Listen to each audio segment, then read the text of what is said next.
Programming Throwdown, Episode 51, Udacity, Democratizing Education. Take it away, Patrick. All right, we're here with Art Gillespie at Udacity HQ in this awesome room of soundproofing. This is like the most professional interview we've ever done for a podcast. Normally we're just like in our pajamas on the couch, like me at my house, Jason at his. I'm hoping he's wearing pajamas. Sometimes. Depends if we're streaming or on live coding or not. Okay, anyways, we'll just keep moving forward. No bad pictures in our heads. Anyway, so we're here with Art. And Art, why don't you go ahead and introduce yourself? Hi, I'm Art Gillespie. I'm the Director of Engineering here at Udacity, and I keep wanting to make a joke about how I am not wearing pajamas right now. I'm just He's not wearing pajamas, that's true. But I am wearing clothes. So yeah, I've been the Director of Engineering here at Udacity for about a year now. And so I'm the hiring manager for engineers here. And yeah, I'm excited to talk to you guys.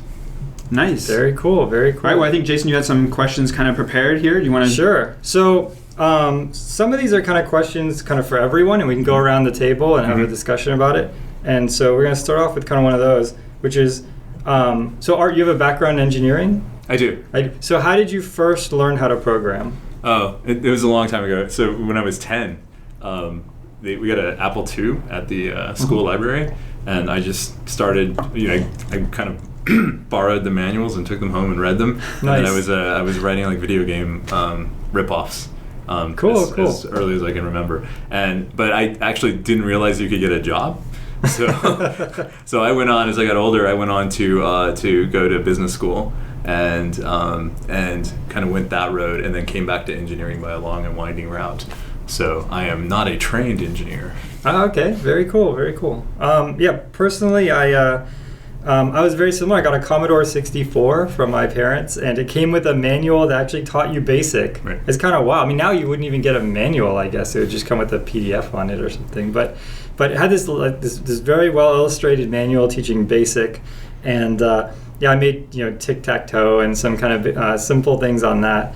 And similarly, I remember my parents saying, look, computer programmers are just going to be like TV repairmen. Right. Exactly. Like, why are you doing this? Like, go into math like your dad and things like that.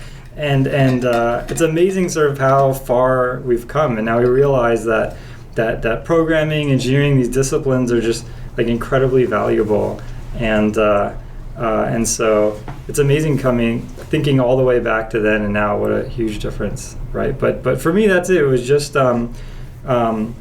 I just serendipitously had a basic programming book that came with the computer, and that's kind of how it started for me. Yeah, my story is completely different. Both my father and my grandfather were in computers and programming computers, and so from a young age, we had computers around the house since, my dad would, get them and have them. And then he had programming books because he was doing programming. And so about the time I ever started getting interesting, I could pick up one of his programming books, Ritchie's C language book, had that like on the shelf, like pick it up and look at it. So there's like You're a programming dynasty. Something, I don't know. And so your first programming book was literally K&R? I won't say that I first understood it, but it had to have been one of the first ones I picked up and looked at, right? Instead of the Dickens, he gives you the K&R. No, it wasn't like that. No. But yeah, so I mean, from a young age, I had IDEs and, stuff that I could get that my dad had gotten, right? And so, initially it's hard. He didn't really teach me at the beginning. Like I would just kind of try to learn myself and kind of, but then, once I was ready, he was able to help me when I would get stuck and stuff. So cool. That's kind of how I learned. And then even I took programming classes and starting in high school. Very cool. And so, yeah, that's how I started. So if you had to start from scratch, the Men in Black folks came with the light and just blinded all of us, right? Mm-hmm. How would you start learning about programming today? That's a good question. It seems like a great time to be an autodidact. If it were today, there's just so many resources, and if all I wanted to do was learn, it's almost an embarrassment of riches. So I remember as I was getting back into it, MIT OpenCourseWare had just kicked off, and they had like SICP and all this great stuff. So I felt like I could go back and get some of that academic. But honestly, and it was great intellectually, it was super stimulating, but it didn't really help me with my day-to-day work. So I guess what I tell, like when high school kids, I go talk at schools and whatnot, honestly, I just tell people to open up their browser and Google Chrome DevTools and just start hacking. I mean, it's almost like everybody that has a computer has that Commodore 64 now because Right. you have a full runtime right there in your browser, and you can just start writing games or whatever, and it's incredibly powerful. So that's what I tell young people is just find a text editor and start writing stuff in JavaScript, and it's a great way to learn. Yep. But for people like me that are doing a career change, I don't think there are as many good options because, especially if you're looking to make the career change and you want some kind of credential or whatnot. And I think that's where Udacity sort of fits in, is that specific market of people that aren't going to take 3 months off and go to a boot camp, or stop and go back and get their graduate degree in computer science. So that obviously I would recommend for those people, definitely take a look at us or other people in this sort of MOOC space. Right. You guys said MOOC a lot in the debugging episode. We did. Yeah. We did. Yeah, we're a big fan of MOOCs. MOOCs. Definitely. Cool. I'm very similar. I think the cool thing about JavaScript and the web is it's very easy to deploy. I think a lot of where people get stuck is where they don't get any feedback. They're learning C and they end up with loops, and they have something that looks kind of cool to them, but they don't even know how to give it to somebody else. Maybe they're on a Windows, they're on a Mac or something like that. But you can just make a website with a JavaScript, a game, maybe tic-tac-toe, where you click on the boxes. You could have that up and running, 0 to 60 in a few days, and share that with the whole world. It's just very special. And I agree. I think I would just get Chrome, open up the dev tools, just start hacking away at it. Totally. What about you, if you had to start over again, Patrick? Maybe I'm different than you guys. I don't know, the web stuff is cool, but I think today the biggest opportunity that would make me interested is the Arduinos and Raspberry Pi. Hardware stuff, right? You Yep. get a Raspberry Pi. To some extent, that's still just a computer, but something like an Arduino where it's like really meant to hook up to sensors, to your world, right? Like that's cool to me. The whole, just a step below robotics, I guess, but leading into that, like as an entry point, I think to me would be very enticing because you can write code and it's not just see something move around on the screen, which is, I could do with my paint tool on the screen as well, right? But actually seeing something move in the real world without a human doing it, like to me, I think I would find that, and I still do now, even when I find myself with hobby time programming, like that's the stuff I tend to program for.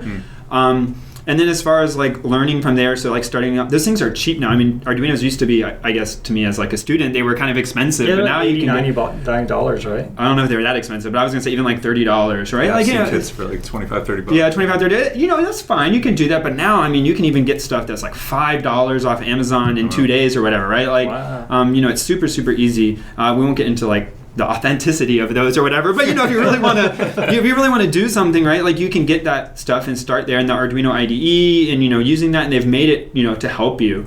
And then I think the learning goes from how do I learn what programming is, and I think everything we described is kind of talking about how do we learn what programming is, except for maybe Udacity, which maybe you can fill us in a little. And that is a first step, and you need to do that to find out, is this interesting to me? But I think one of the things that is for someone who's learning on their own is how do you transition from learning what programming is, what a programming language is, what does it mean, how do I write stuff in it, to how do I make software, right? And making a game in part teaches you that, but how do I structure things? So getting into things like what is OO, architecture, right? Object-oriented, what is a dysfunctional programming language? Like, as people in that industry, we talk about those things and we have a feeling for what they mean, but I imagine as a newcomer, right, how do I go from essentially the scripting modality, like I'm scripting things to happen, maybe I add some input, but I'm doing that very simple flow, to how do I say, I'm going to build a piece of infrastructure. I'm going to, why would someone go work at X or Y Silicon Valley company just making pipes? Like, why is that interesting to them? They're just taking data from one place and sticking it in some other.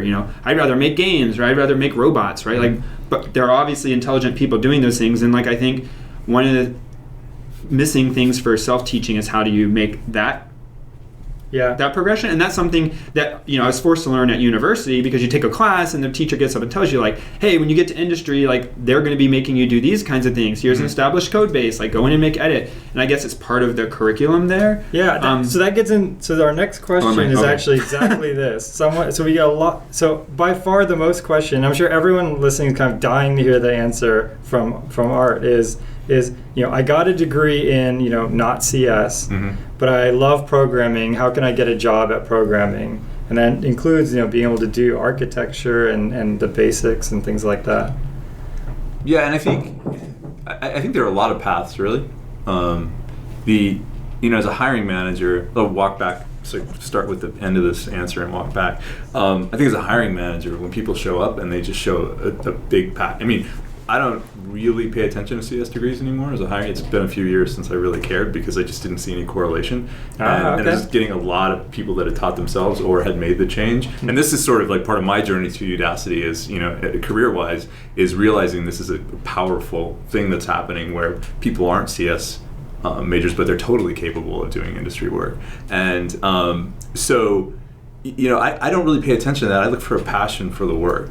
And I usually get a great signal. What we do here is we just do a ton of research on people beforehand. GitHub, do they have a blog? What have they shipped on their own? Because there's almost no excuse for not shipping something on your own. It's just, as you said, it's super easy to deploy just about anything. Right.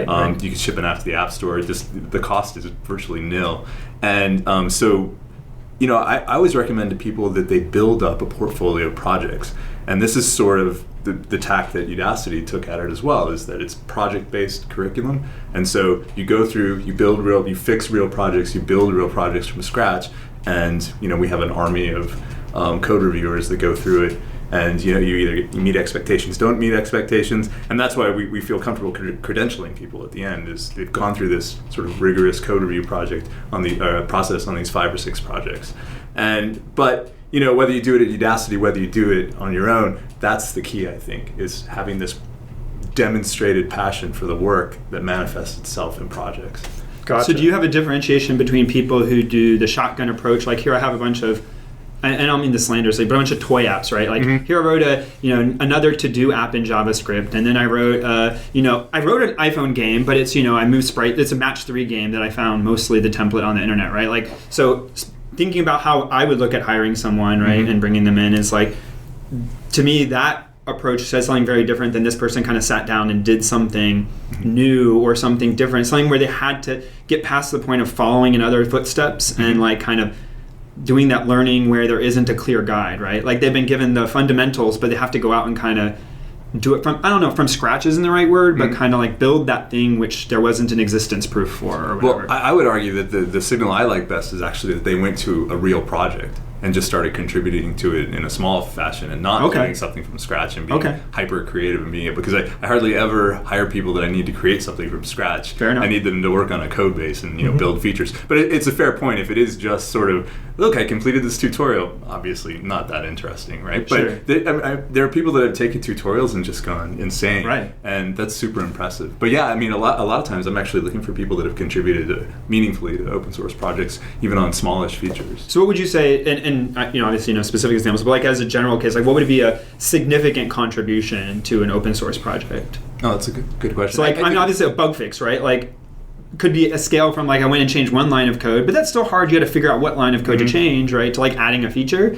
Is it along that spectrum? Is it kind of, how do you kind of, or what have you come across in the past? Well, I think, yeah, exactly. So if you're looking at an entry level candidate, somebody that's gone in and taken the initiative to, find a bug or 5 or 6 and go through and fix them, and you can go through and you can see their comments on the bug. This is an incredible signal that you don't normally get because somebody just has a 4-year CS degree, right?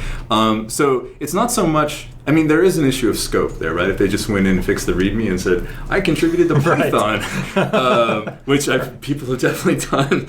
No, someone exaggerated on the resume? No. I know. Very surprised. It seems extra silly in this day and age, since all you have to do is go Google check the commit list, right? Yeah. But yeah, no, it's not so much scope. It's more the nature of the work. And then, of course, you're looking for all this sort of maybe softish skills, but like, how do they communicate the issues that they run into? How did they participate in the community? Because these are the things that are going to make and break them on your team, right? So yeah, it's not. And I've run into things where people showed up to. I don't want to get too specific. Call people out. It's too easy to identify people. Sure.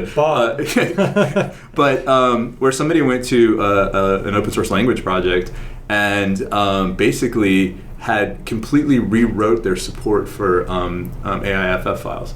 Okay. And this was like just because it was, and they improved the I mean, I don't remember, like the so AIFF files have the the chunk at the header that has all the metadata, Right. and an improved parsing of that was like, I don't know, 80% or something. But Oh. you know, I mean, to me that just shows a tremendous amount of initiative, and also they participated really well. And this was somebody that had like no prior experience. You know, they built some projects and whatnot, but that one thing was enough for me. And you know, in the interview and whatnot, and you know, they were capable. Yeah, that was enough for me. So I mean, when people are looking to make the change, I think there's a lot more fear of that process. You know, this town's kind of legendary for having crazy academic requirements and, Right. and insane interviews. But when in fact, we're just looking for great people. That's true. And I think too, it depends on, you know, the company. I think there are some very large companies that have that get millions of resumes, and they're not going to be able to know who's passionate for the company and who's not. And so they it might be difficult without a CS degree to get through all the autonomy, so someone can find the diamond in the rough. Not impossible, but more difficult. But if you find, you know, a place like Udacity and you have sort of good synergy, then there's no reason why you with the right GitHub and these kind of like experiences, why your resume wouldn't get looked at. I think that's a common fear is, I'm going to give my resume, it's going to say GitHub superstar, invented Lua, did all these things, but it's not going to have, you know, computer science degree from insert top 5 university here, and some filter is going to, you know, remove it. I think that happens. I do think that it happens, but it's not as prevalent as people think. Sure. Yeah. And I think also, you know, I was at Google for a while. If you're shooting for Google, this is probably a tougher road to hoe. But even didn't they just?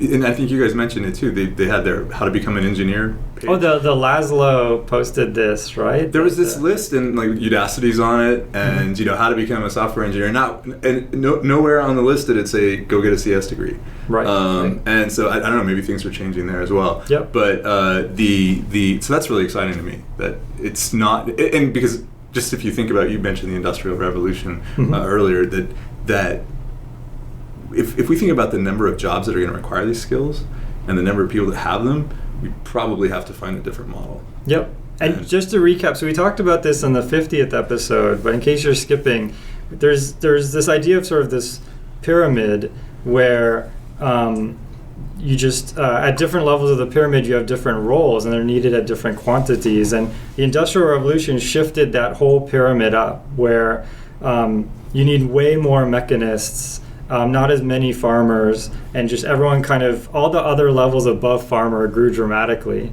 And so what we're seeing now in the information age is the potential for the pyramid to shift up again. And so that's where something like Udacity becomes very important.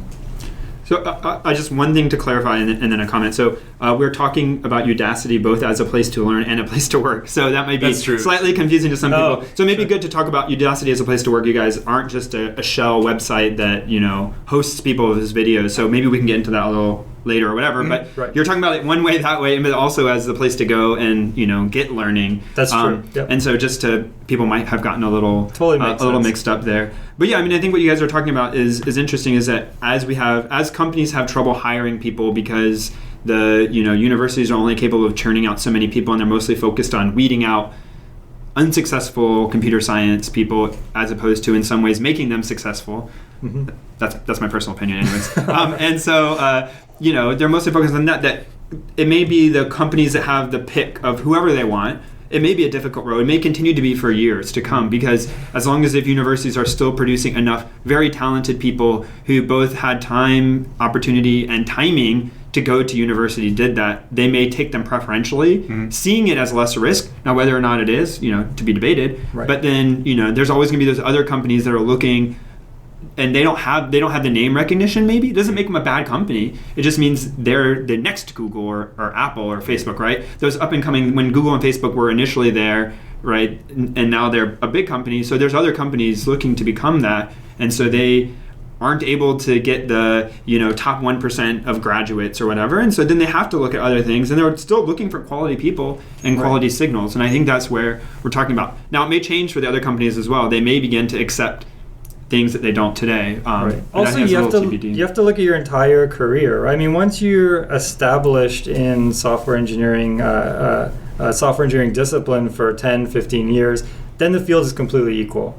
I mean, if someone has 15 years experience at Google. Do you think it even takes 15? I don't know that it takes 15. Yeah, I was being extremely conservative. But if someone has 5 years of experience at, let's say, Google, then you're probably not looking at where they went to high school, right, or something like that. And so a lot of it is about you're getting the right experience, and at that point you've leveled the playing field. Yeah, I think it can happen in as little as, definitely 5 years. Because if you really go to a good company and you're doing good work, when you go to interviews, or when I conduct interviews for people and you ask them, like, hey, you have, like we talked about, people exaggerate their resume. So, I wrote Python. Wait, I no, I don't think so. Yeah. But hey, I did something awesome on Python. You ask them about it and it falls through. It makes you kind of like, now I feel bad because you've kind of not been truthful. But if you say, hey, I built a bandwidth shaping algorithm for delivery of video content, or just something, right? And then you're like, whoa, tell me about that. And you can actually, because you did it, you can actually talk about it. You spend people years go, doing it. I can relate to this person. This person knows how to speak the lingo. Like, they obviously know and are passionate about what they're talking about. And then now you can get on to like the other kinds of questions or interview. But like, you need to get to that point, right? Mm-hmm. And I think open source helps. But then I think working at a company, as you said, for some number of years and being able to say, look, I worked on this. You don't have to own it as like a manager, but like, these were the things specifically I did. Not my team did, not the mailing list I was on did, but the like, here's the things I did. Mm-hmm. So another kind of question along these lines is, what's sort of the certification process for Udacity and other sort of MOOCs, and how is this different than a university accreditation process? So, well, as someone who doesn't know anything about either, I think there was two different things there. But yeah, I mean, basically, like, how do either of those two things work? Issuing a certificate to a person, or accreditation to a education platform? To an education platform. Okay. Yeah. Right. So how are universities... I'm actually interested in both. Right. How are universities accredited? How is Udacity accredited?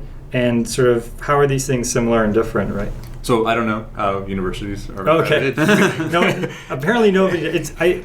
The only little bit I know is that there's some consortium, and I think they do a bunch of audits and things. I have no idea. I figured you would. I thought you were going somewhere with that. No, so it's okay. It turns out none of us. So we all buy into the system, but none of us know how it works. Yeah, exactly. Okay. Yeah. So on the Udacity side, we offer a credential. So the idea is we build these nano degrees with Google, Facebook, Amazon, and we're basically curating the entire sort of, all the pedagogy, all the material, all the projects are geared towards what they're looking for in this particular discipline. So if we're doing the data analyst degree with Facebook, we do that with data analysts from Facebook, and they're basically trying to craft a sort of pipeline of entry-level data analysts. So this is super effective, right? Because this is literally what hiring managers are looking for. And then as people come through, we find it's easy to place these people. Because again, they know the curriculum was designed by us with Facebook, and they know that these people. So we sort of take that approach to, we would like to help people change their careers or get that first job, and so our idea of credentialing is go to the source. That makes sense. I mean, one sort of common complaint that can seem kind of orthogonal, but I feel now after talking to you, it's kind of connected. We always kind of jest about interviews and how.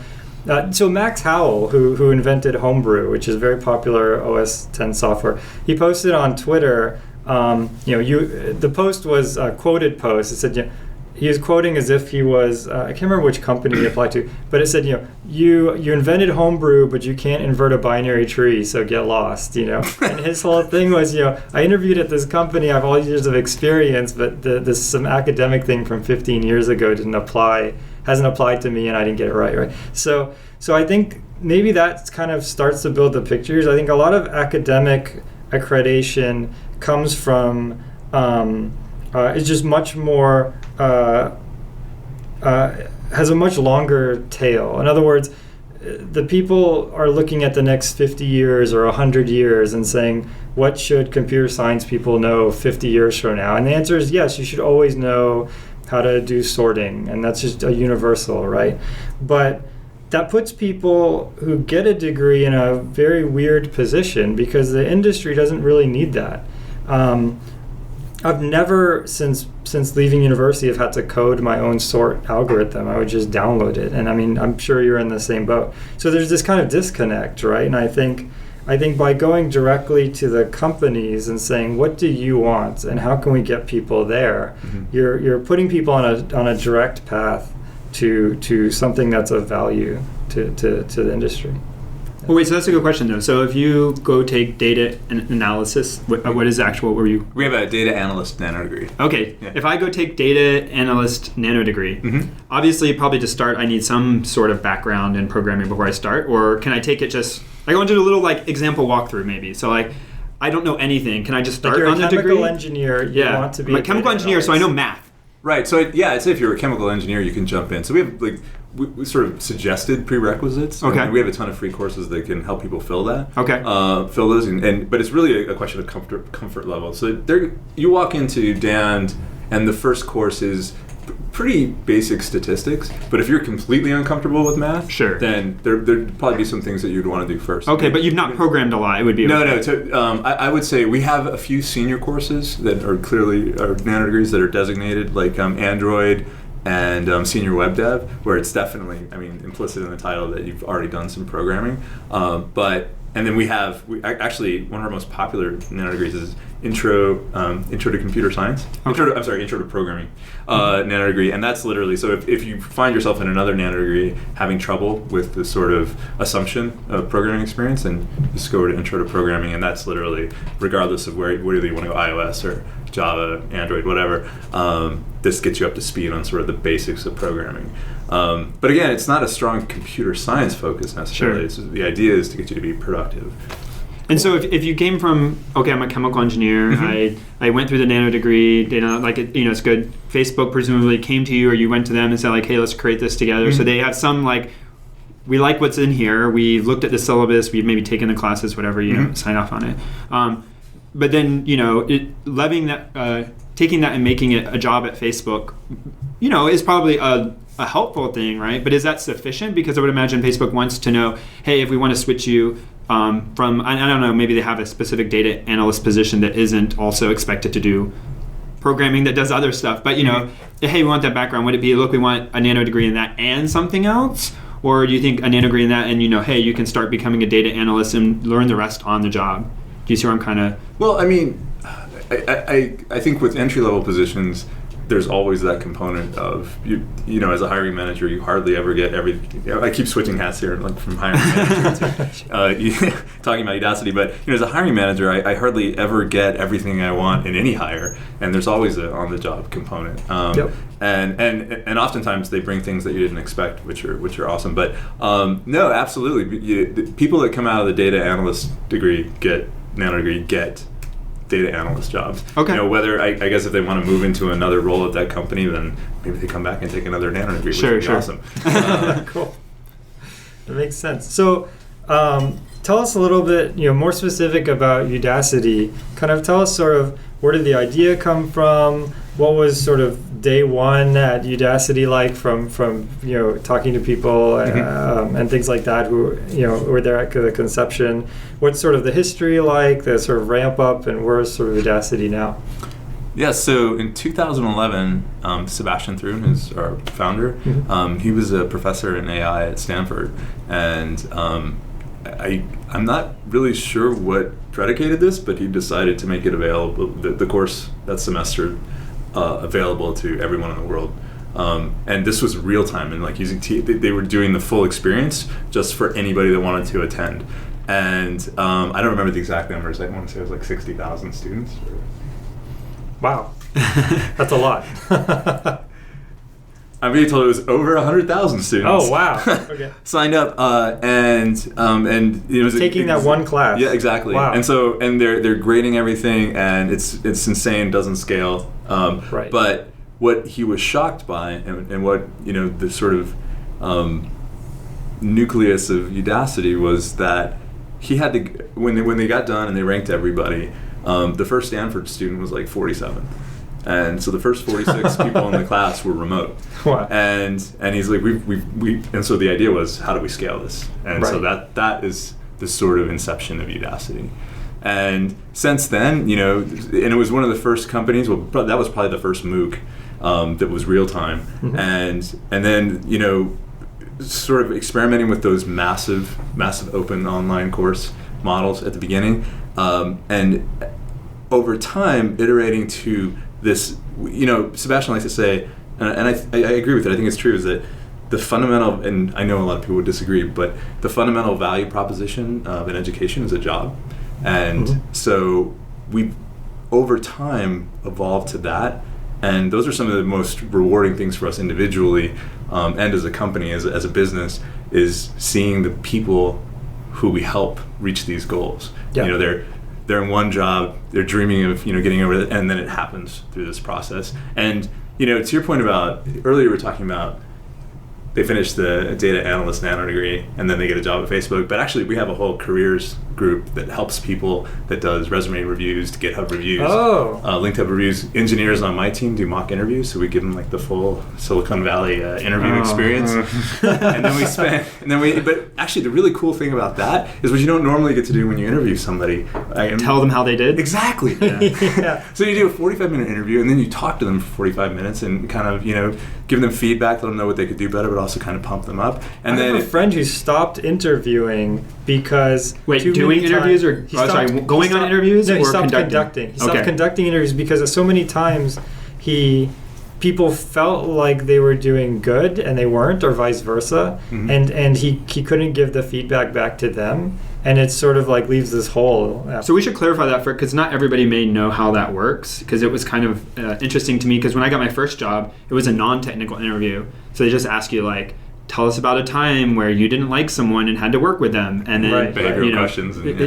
So anyway, so that's a little bit different. But for technical interviews, when you go to job training at a job, or when you go on an interview, you know what you should expect is that the person giving the interview will not tell you anything. So they'll say, hey, you know, I have a problem. I want you to solve this problem. You know, go to the whiteboard, write it down, or over the phone, type it into some online sharing thing. And then they will sit there quietly and maybe ask a question or two, tell you the next step, but they won't tell you, oh, that's right, or wow, that's good, or ooh, yeah, you know, are you sure? No, there's nothing. They just stare. So sometimes I've been in ones where people just stare at their laptop the whole time. Yeah, just no feedback. And that's actually by training. They tell you do not give feedback. They say for, you know, potential lawsuit reasons or whatever, you know, and that may be, but... And even lawsuit notwithstanding, you don't want... I mean, what you don't want is the person goes through 5 interviews, all 5 people tell them they're great, and they don't get the job. Yeah, exactly. Yeah, and also you don't want them to become violent. Like, yeah, I'm sure there's lots and lots of reasons. He gives hard interviews, apparently. Wow. I don't want to take your interview. No.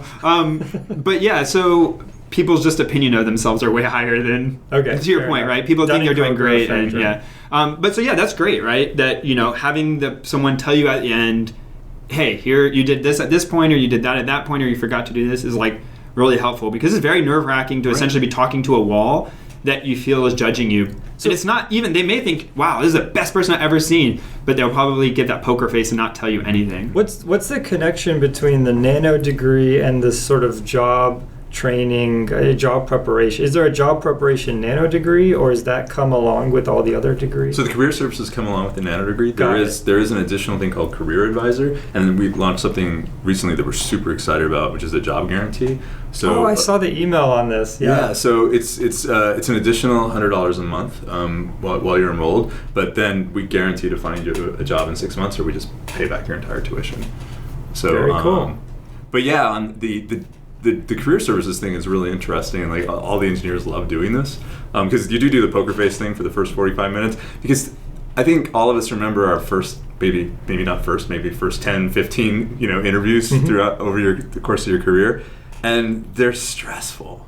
I mean, they're incredibly stressful. They're stressful for both people, to be fair. You may not know that, but if you're getting someone who's giving their first interview, they're probably, and it sounds silly, how could this be? But I tell you, the first time you give an interview to someone and you're like, oh, I think this person's like twice as qualified as I am, it's very intimidating. It is. Right? And you keep your poker face, so you have an upper hand, but you know, you feel very nervous. Or like you're the question that's supposed to take 20 minutes of the interview, and they're just like in 2 minutes. Yeah. You're like, oh no, what was that second question? Exactly. But yeah, sorry.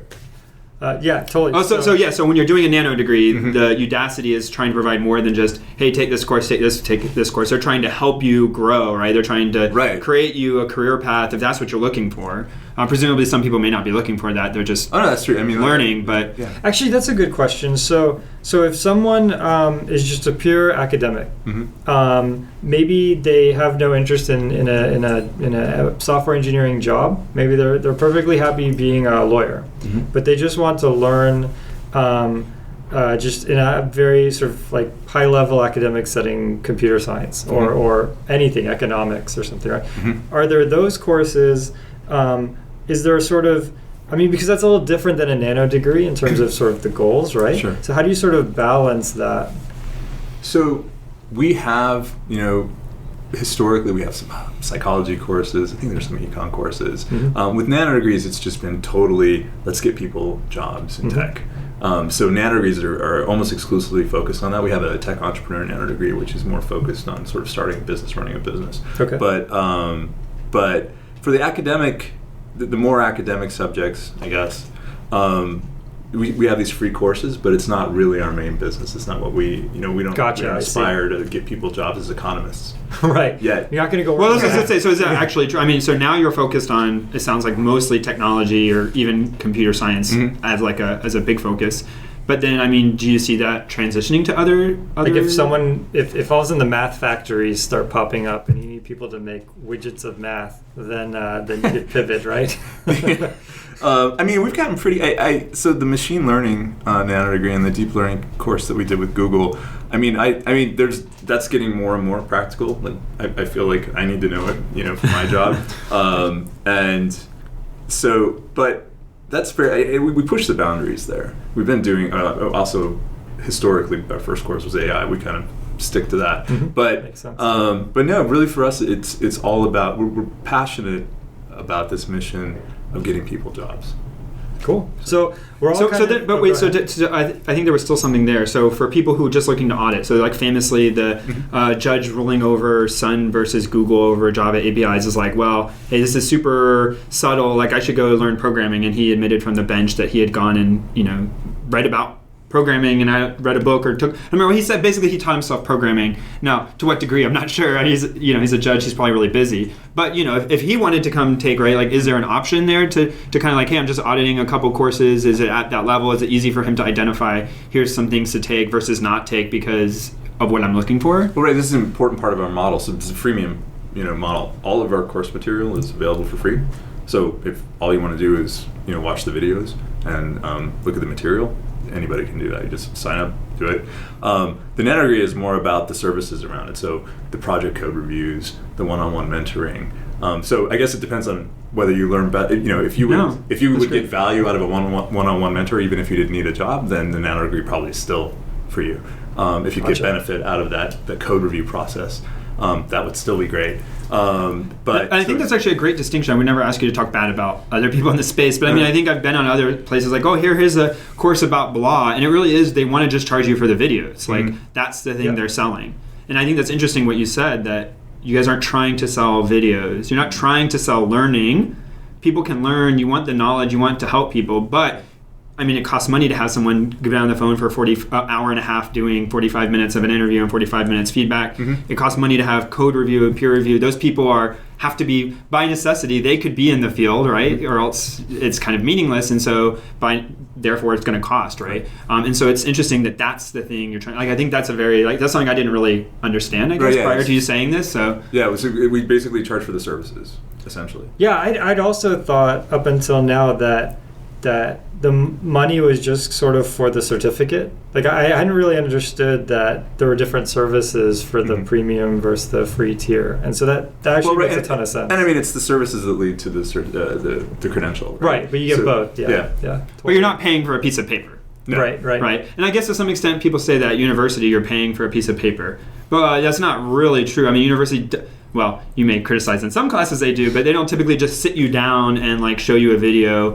for the entire time. Like there's TAs who grade your paper, there's professors who you can go to their office hours and they interactively give the lecture theoretically. The interactivity part may depend on your university. But in theory you're paying for that, right? You're paying In addition to getting a piece of paper, but like Right. they have to have people there. It's not like they can just make that autonomous. It can't scale in the same way. Yeah. Right. I feel like there's actually two. So this is one thing that makes education so difficult is that there's so many goals from one service, right? I mean, so one is it's a key to academia. So if you want to write research papers, you have to go to college, and so there's that part of it where like if you want a certain door, a very specific door to open, there's only one way to open that door.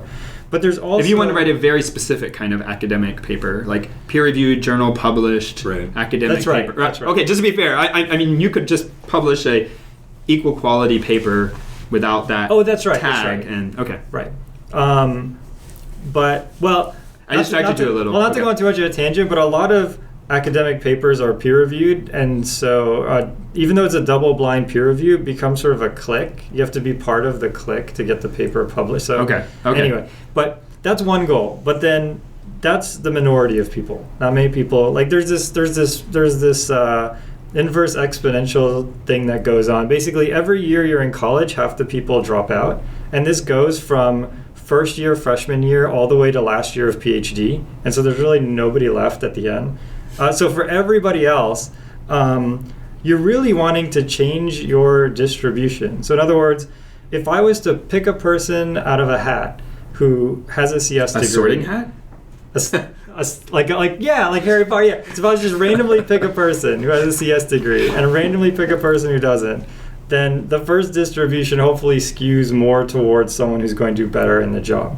And so I think that by providing sort of these services, you can provide, not only is it helping the candidates, but you're providing guarantees to the companies that say, look, if I'm going to draw a Udacity nano graduate, then I'm going to draw someone who is who I know will fit the role with some amount of confidence, right? Mm-hmm. So I think it kind of works both ways. I mean, that's gone to an extreme with us. We just recently did a deal with Flipkart in India, the Amazon of India, and they actually did a deal with us to hire nano-degree grads in India sight unseen, no interview. Wow. So it's kind of like the manifestation of our ultimate goal to just be able to. Except that pushes a big responsibility onto you guys because Yeah, now you got to protect against things like fraud, right? So if someone's copying someone else, I mean that's true. I don't mean to talk about right, but I mean if you're going to have that as like a hey, these people are going to hire, there's a trust there, and if you abuse that, you'll lose it and get slammed and get bad press. I was and actually terrible thinking something different. I was thinking more just like culture fit and things like that. It's hard to sort of. Like you want to be given the chance to say yes, this person has all the skills, but they don't fit the Flipkart. Yeah, but culture. I mean, the person could ultimately get the job and not like it and transition to something else after a period of time. That's true. Or they don't That's have true. to accept presumably the offer, right? Right. That's true. So sure, there's other things, and maybe they still conduct. Yeah. Anyways, whatever. But sight unseen hiring, right? Like then you guys have to protect against like how do. And this goes into another question I have in general, which is how do you make sure the people are the people they say they are and doing the things they say they're doing, but then also providing that interaction with other people. So like in college you do group projects. Infamously, I think in college it's also a problem. Like sure it is. Like yeah. So like how kind of those two things. That's both. true. How do we there's no sort of deal in-person with part, that? right? So like how do you make sure the person is who they say they are, and then how do you provide that person-to-person interaction among peers? So we use an identity certification service when you graduate. And as far as fraud or cheating is the same as it would be at any institution. You get ahead of it, find something new. Sure. Arms race. Yeah, don't say anything. You don't have to say anything specific. It's right. And the algorithm, what we do is making that scale is a fun technical challenge. But you're absolutely right, and it's something that we're vigilant about because if those things happen, not just with Flipkart, but in general, the credential is not worth anything, and it is worth something, and we're going to make sure it's worth something. So we work really hard on that. And then again, because people aren't in a place, the interaction will necessarily be different. But how do you kind of handle that? They weren't really that related, but no. So on that, I think of that more as that helps people learn. That's not so much as a validation or fraud. No. But yeah, this is something that we work on a lot from a product perspective, where we just want to make it as much like being in a classroom as possible. So we cohort people as they join, so they see those same people throughout their. That's cool. You have the same deadlines as those folks. And we've experimented with a lot of sort of real-time chat, sort of study group type things, and those have shown tremendous promise, and we'll keep looking at that. We also, as often as we can, we host sort of in-person in different cities where we have the most students. We'll host these sort of in-person hackathons or just meetups, and we found that the engagement with those folks is just huge. I mean, we have good engagement as it is, but the folks that actually feel like they're part of a group, and it's the college thing, right? They do much better in terms of retention, in terms of getting projects done on the original timeline. And I mean, I should point out that you can work at your own pace. These deadlines are sort of just to help motivate people, right, but nobody ever fails out because they missed a deadline or something like that. But I think what Jason says is true. I mean, you guys must suffer attrition, right? People who start something and don't finish, and then like having a group to kind of, do you find that people are reporting that the groups help them to stay motivated to, like, if you have no schedule, if I'm just like, I've taken a couple MOOCs and I don't think I finished any because I'm a terrible person. That's true. I'm halfway through 4 different So but that's partly because like I'm not seeking to get a job, and I'm just picking up some extra learning. I'm not trying to look for a certification because at this point in my life I'm not seeking it. Not that I won't ever, but so as we move on, right, like I drop out, whatever, and when you find, do people report that in these groups they get motivation to keep the course and like stay on a deadline even if it's self-imposed? Well, so we've done a bunch of stuff to help with that. So I mean, yeah, we have attrition like any move. People are a little more invested because they're paying. We also, if you finish your nano degree in the first within 12 months, we give you half your tuition back. I didn't know that. So, and is that hard to do? I mean, I just like no, I don't know, like how many hours a week would it take a person to finish a nano degree in a year? I mean, that's all these specific question, but it's a good one, but it varies a lot because people are doing this. People do nano degrees while they're at their current job or while they're going to school. And they have different backgrounds, right? Yep. And so I mean, the average is about 6 months across all nano degrees. Oh, okay. But we've seen extremes on both ends. We've seen people finish them in 3 months. But if you're reasonably, there's no promise. But if you're reasonably motivated and you're really trying to drive at it, getting through in a year isn't an impossible task. Oh no, not at all. So, I recently hired one of our graduates that finished 3 of our nano degrees in the course of about 7 months. Oh wow! Is that some kind of bootstrapping? Right? I trained this guy, and then he came and worked for me. It's the ultimate. It's funny, when I interviewed here, I was like, "So do you guys dog food? Do you hire your graduates in the engineering team?" And I was really pleased that the answer was yes. But yeah, he's been great. So I mean, these hyper motivated folks can get it done really quickly. Cool. But I think Alan said that he was spending like 3 hours a day on it. So I mean, extremes on both ends. Totally. Well, I mean, which isn't unreasonable. I mean, I'm sure there are people playing League of Legends or. Why do you have to call me out on the show? I thought you were a Dota guy. Yeah, that's true. Okay, so just out yourself then. But League of Legends or Counter-Strike or Halo. I'm gonna date myself. I don't know, whatever. But anyways, people playing that 2-3 hours a day, easy, right? I mean, to be fair.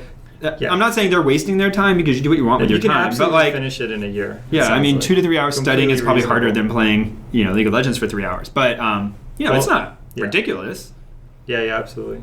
I mean, Dota is so hard. It's so good. People who play that are so skilled, amazing people. It's hard for me to play Dota because I used to be very good, and then we both had kids, and so now we don't play that much anymore. And when I do play, it still thinks I'm at the same level. Ooh. So I play, and people basically call me slurs and tell me to leave. So. But I didn't really answer your question earlier. So what we tell people on the website is it's 10 hours a week for 6 months. But again, that's very dependent. Yeah, it's just as a guideline that we give folks. Like you said, I mean, if you have someone who's a chemical engineer, it's going to be different than someone who got 3/4 of a way and for life circumstances dropped out of a computer science degree, right? Like those two people are going to have very different experiences. Exactly. Yep. So, do you have any public stats? I mean, I know that the guarantee thing is relatively new, and this Flipkart thing sounds like it's even newer. But historically, are there any stats on, students, sort of like what the funnel looks like, right? Like students who come in, sort of what percentage of them like finish, what percentage, like, do you have any like cool success stories, kind of things like that? Yes. All right. Wow. Good. Okay, so that's it for this episode. So yeah, we have over 2,000 graduates And so Nano Degrees launched in October of 2014. So it's about 16 months. And so we have about over 2,000 graduates. And the jobs thing is a little harder. Of people that we've helped put in jobs, people that we know about, is over 300. But we expect that there are more that it's a self-reporting thing. Right. If they and there are people that we know have gotten promotions too as a result of this. There was a woman at Google that went from being an analyst to being an SWE. Okay. And so which requires a technical interview. Yeah, SWE is software engineer, for people who don't know. Yeah. I just said SWE and made it really what was the other? There was one other number you asked for. So success stories, and also like anyone in particular who said something that kind of really resonated. Like, I was away because I'd go to Afghanistan or something. I came back. I couldn't go to college. Or any cool stories like that?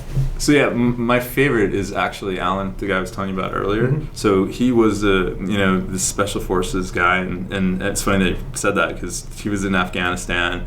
He went to MIT for mechanical engineering, and then he joined the Army, did several deploys in Afghanistan, and came back and decided that he wanted to be a software engineer, and just started doing Nano Degrees, like I said, very rapidly, and then decided instead of getting a job, he's going to start his own company. And he started this really cool, the idea was crowdsourced insurance.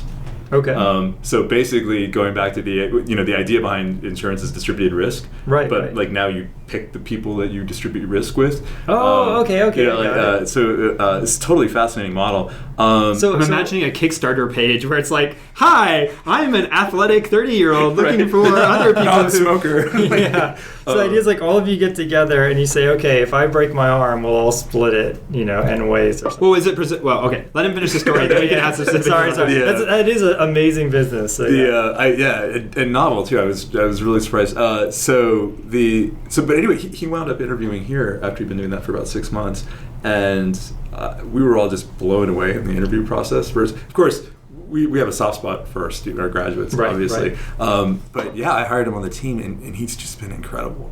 And it's kind of, people get jobs other places than Udacity, but that one's so close. And it's really amazing to see this guy every day. Was he able to hit the ground running, Yeah. or was it just I really need someone to boot camp me on Udacity or something? No, he didn't need a lot. Cool, very cool. He's and it's definitely as an individual, he's the sort of person that just runs really hard. And then I was talking about mock interviews earlier. It was sort of my introduction to the Udacity culture. I'd been here about a month, and I volunteered to do one of these mock interviews. And as we were talking about earlier, it was really satisfying to do it and then give her feedback. And this was a woman who's completely changing careers. She was like a court reporter. Okay. And then was going to interview. She was interviewing around the valley for engineering test positions or SRE, software reliability engineer type things. And I didn't mention earlier, but I used to be at Nest. It's relevant to this story. Yep. So about 5 weeks later, she didn't tell me where she was interviewing. About 5 weeks later, I just get this just gushing email, just thanking me for my help, and she just got a job on the integration engineering team at Nest. Cool. And there was something so appealing about seeing this person, for me as an individual, we do this at scale, but seeing the sort of impact on one person's life and was amazing. But yeah, we have lots of people. We had somebody that was a pro golfer. Nice. And decided they wanted to be a programmer and went to Udacity and got a job as a programmer. Cool. Where I used to work, there were lots of programmers who did golfing, but around here I don't know many people. That's true. It usually goes the other way around. You want to become a pro golfer after programming. I don't. Before we go to some of the listener questions, I think you have here. I don't know if I think we covered almost everything. Of them? Okay, I was gonna say. So we talked a lot about Udacity, but I mean other things too. Just being, you said you were director of engineering. Is that your title? Did I get that right? What are the kinds of things just want people to know or whatever regarding Udacity? Regarding, hey, when you're interviewing, don't brush your teeth before you go, right, or just good tips. You do obviously a lot of hiring, I imagine. I do, or at least a lot of interviewing. And so if you want to talk a little bit about that, people are always asking us for tips, right? We have people who are already kind of training or trained to be computer science. Now they're trying to do interviews, so that stuff is also would be interesting for people to hear. And then I read a blog post in preparation for this where you were talking about being a dad as a programmer. I think okay, you're looking at me a little blank. It's like no. And so we're both dads. So if we want to talk about that or diversity in the workforce, like these are things we care about as well. So if you just kind of have any other things that Pat, you want to talk about or give tips or... Yeah, we've been kind of blasting you with questions. Now is your time to blast you guys with questions. No, I think on the interviewing, it's obvious, but so many people get it wrong, is ask questions. The big thing the mistake that I see people make, and this is like experienced people as well, is that they come to the interview and you set up a problem for them and they just go, okay, right. And they don't ask you whether you care more about time or space or, just... And that's always a red flag. I don't know about you guys, but for me, that's always this red flag of like, you don't no clarifying questions at all. And that's the advice I want to give to not almost, but to lots of candidates. If I had the chance, is just ask me questions before you start answering the questions. Yeah, I mean, imagine if you're on the job and someone says, I want you, we're building the next Facebook. You always hear this. I get asked this on Quora every week. How do I build the next Facebook? So if someone comes to you on the job and says, "Hey, you'll build the next Facebook," your answer would be why? I mean, like what's really the point here? Or if not why, at least like how? Like what sort of assumptions are we making that's going to make things different, right? And it's the same in an interview. If someone says, do a deep copy of this graph, you should say, was it a tree or does it have cycles in the graph? Like these kind of things, right? You should ask questions back to them and start to understand, and then also just ask about the company and is it sort of the right place to be? I totally agree. That would be one of my top things is people just want to know about, there's plenty of people who can do the deep copy of the graph. There's not that many people who are genuinely interested in the company that you're representing. So I'll give a dissenting opinion because I literally had this argument yesterday at work. And so there is a fine balance here between people who stall by asking questions. Sure. And then when you're doing an interview, trying to make it clear that you're not, so like, I know this and I'm ready to go. And so sometimes people ask questions which are simple enough that they don't, I won't say don't require, because as you said, you could ask something, but they're trying to let's put up a solution, and then like I want to show I can get a solution up, and then let's talk about it. Because often as engineers, I mean, that's kind of, you first say, how would I solve this as a first order thing, and then talk about, now that I have something down, especially if I know it's going to be short enough that I can bang it out fast, like let's talk about what would be different, right? And I'm not saying you guys are wrong. I'm just saying, like, I've had candidates who I ask a simple first question and I want to expound upon. They go ahead and give me an answer. I don't actually knock them down for that, because then I say, okay, now that was great. And if they're going fast enough, if they're going slow enough, I'll kind of stop them. Oh, hey, hang on a second, like, whatever. But if they're banging out fast, great. Get to the end and then say, that's great. Now what happens if we changed it this way or change it, right? And now I begin to introduce that. Or maybe sometimes they even ask, like once they get that first thing up, oh, you mean something that's solvable by this, and give me 5 lines of code? And it's like, well, yeah, that would be a solution. And then they're like, okay, well, what happened? Are you planning to change this? Are you planning to change that? And they ask me at that point. And so I would say, I'm very careful to say that when someone doesn't do this thing, it's a red flag, because that's a good point. That's fair. That's one of the reasons why. I understand what you're saying, and it's a valid point in general, right? There are hardly any absolutes in interviewing. Totally. It's very improvisational. But no, it's just the thing that I've been running into the last couple of years is just people just jumping into problems and missing a key. But sometimes it's really blatant if you've set the problem up, which maybe it's not a good question. We could get to that. It's a separate discussion. But some people set up something with something missing. Right? And so you'll get you can get started, but you'll get to some point and be stuck. And now you'll be hosed because you made assumptions. And then you still couldn't get it done. And that's... Do you have, in that case, anyways. Do you have sort of like so we've shared in the past our interview horror stories. So this is on both sides of the fence, an interview that was horrifying and interviewing someone else where horrifying things happened. Did you have an interview horror story on either side? I'm so glad you asked. Oh no! Yes! So while I was at a company in the Valley, and I was interviewing, I was a hiring manager, so I would typically do behavioral questions and just, looking at, will this person work well with other people? But I would always throw a technical question in. This is a sanity check. And for a while there, the one, and these are just kind of FizzBuzz type questions. Okay, but, yeah. And it So was just people don't know, FizzBuzz is like the most popular interview question, but it's terrible. Really, I've never seen anyone ask it before. I haven't either, but it's the most example. It's the most exampled question. Popular. But I don't even know what it is. Something with a for loop or something. So I thought a version of it is I want you to print fizz. Go through a counter and print out to number 1, 2, 3, and every seventh say fizz. Every third say buzz. Every seventh say fizz, and then that's the question. Okay. And you're supposed to determine that on ones that are common multiples of 7 and 3, you need to say fizz buzz. Okay, got it. Right. Okay. That's the gist. So you asked the FizzBuzz question. Well, or similar to FizzBuzz. The question was actually count the number of set bits in a 32-bit integer. Okay.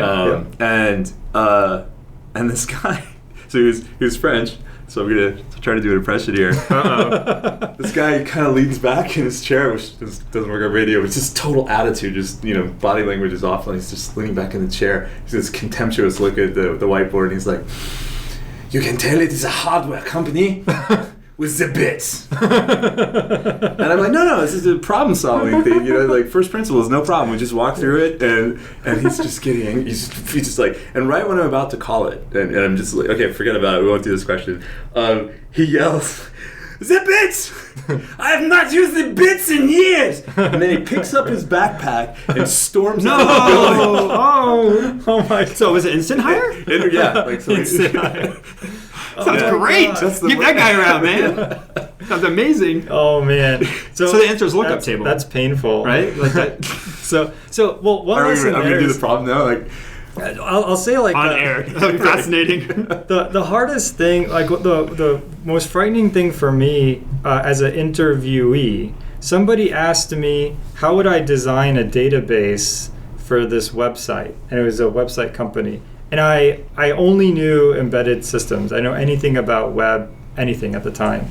And I basically kind of said various things, and they said, "Oh, it's not going to work." And I was like, "Yeah, I guess you're right." And the important thing there is always try and talk your way through it and have an important dialogue. I mean, as you said, maybe this guy knew the answer, but because he didn't want to have the dialogue, you're never going to get the job that way. So. The other useful tip in your horror story is like, even if you're going for a technical interview, be ready. Don't like fall over when someone says, "Tell me about a problem you solved," or "Tell me about yourself," in a few sentences or 2 words to describe you. Like it says, "Oh, those are questions are easy," but if you've not like spent a few minutes thinking about it, you'll be caught flat-footed and it gets awkward. Yeah. And you can improve all of these skills by doing the nano degree at Udacity. Well, no, but I was actually just I can show. Wow, Jason. What can I say? Is the pins were set up. I just had to knock them down. Sponsored by Udacity. But I was going to say that we do these sort of question and answer. What are they called? Hangouts on air. Okay. Students. Yeah. Where we'll just field interview questions. And I mean, the most common answer to every question is prep. Is what you were alluding to is like don't get stumped by behavioral questions. You can expect those, right? Yep. And just practice practice with the Udacity engineer during a mock interview. Totally. But yeah. Where I thought you were going with that is that you allow people to ask you interview questions, and then like someone solves it. I was like, that is gutsy. That is gutsy. Wow. Because every time we don't do that, but now we will. That's a really good idea. I kind of want to listen to this now. Can I call in with some questions? I guess I don't know how to solve. I have this bug. Can I just send you the source code? And it becomes some source, and this is really unfortunate. I try to fuss at people I catch doing it, but like abuse the interviewee. Like, ask them some question that's ridiculous, and like you don't expect them to do well, but like you ask them a really hard question just to like show like that's worth saying. So you hear about this, and actually I think this is true in the finance sector. I have a friend who interviewed at a certain finance company, and they have an interview where they just try and get under your skin and see how you react. So in general, I mean, I've interviewed and been an interviewer at a lot of companies. I've never seen this. So I have. Really? You've seen it? I was told where the point was to. Yeah, someone. Well, I don't know that they were. Someone told me 15 minutes into an interview, I think you have no technical skills whatsoever. And when I was solving a technical problem, like on the whiteboard. But you don't. But my point is, they weren't. I don't know to tell you that. Really? Either that, they were just a terrible. They were having a bad day. I think they were having a bad day, probably. That's an HR moment most places I've been. Like, yeah.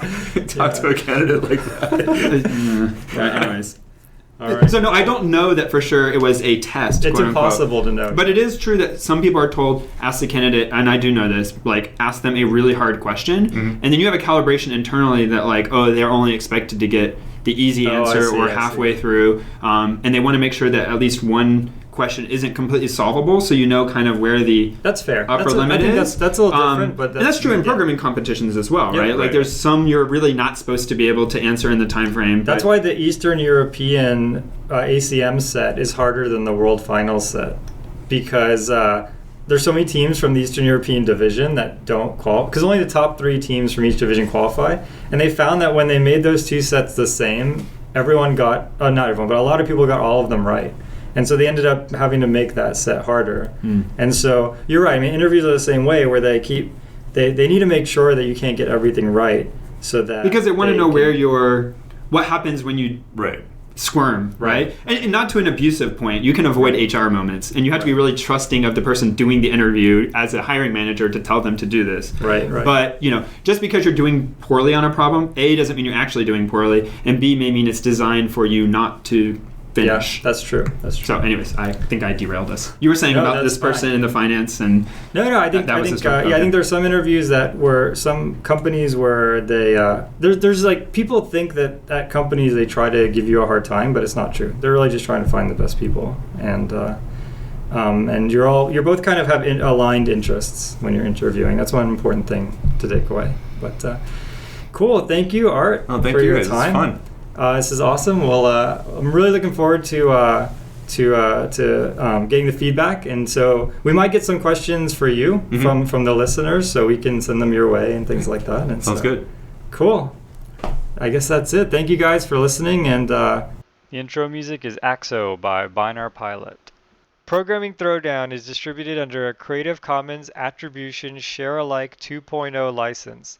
You're free to share, copy, distribute, transmit the work, to remix, adapt the work, but you must provide attribution to Patrick and I, and share alike in kind.